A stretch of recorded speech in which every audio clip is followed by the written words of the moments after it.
para miyagi kayo.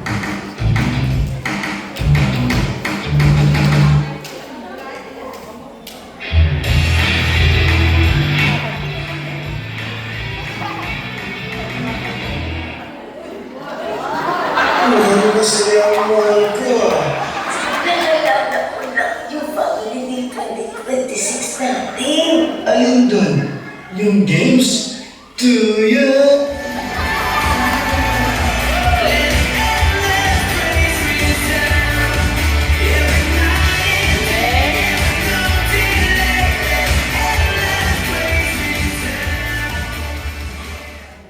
O yung Zumba?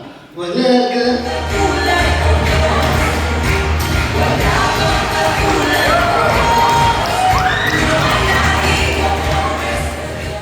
O baka naman yung cooking contest?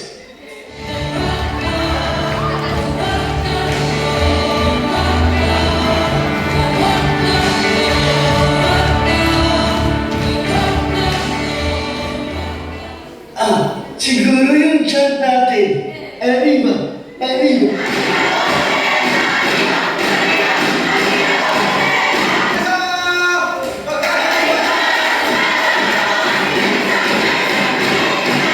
Tapos yung banner presentation natin.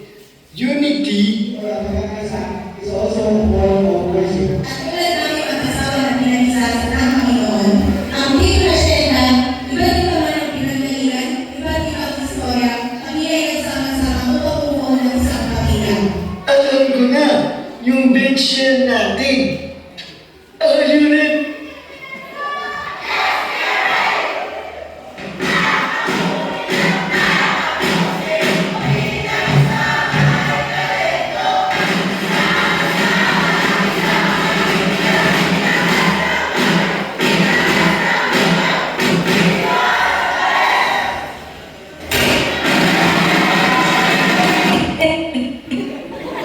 Gusto ko naman lahat ng yun. Pero, pinaka-memorable para sa akin ay hindi lang mga tagumpay at selebrasyon natin, kundi yung mga sakripisyo at pagkakaisa sa likod ng lahat ng yun. Yung maaga tayong gumigising at bumibiyahe kahit malayo, makamit lang ang mga layunin natin tulad ng early bird title. Kahit marami tayong kanya-kanyang pinagkakaabalahan, pinili pa rin nating maglaan ng oras para mag-ensayo at magsama-sama. Napakahalaga rin ang devotion time natin dahil doon mas lalo nating nakikilala ang isa't isa at mas tumitibay ang samahan natin.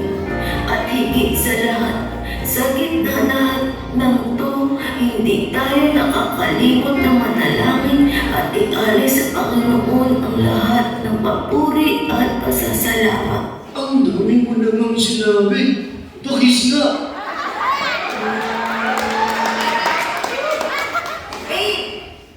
Aalis na tayo. Tama na dyan. Last din naman family day. Ano, tara?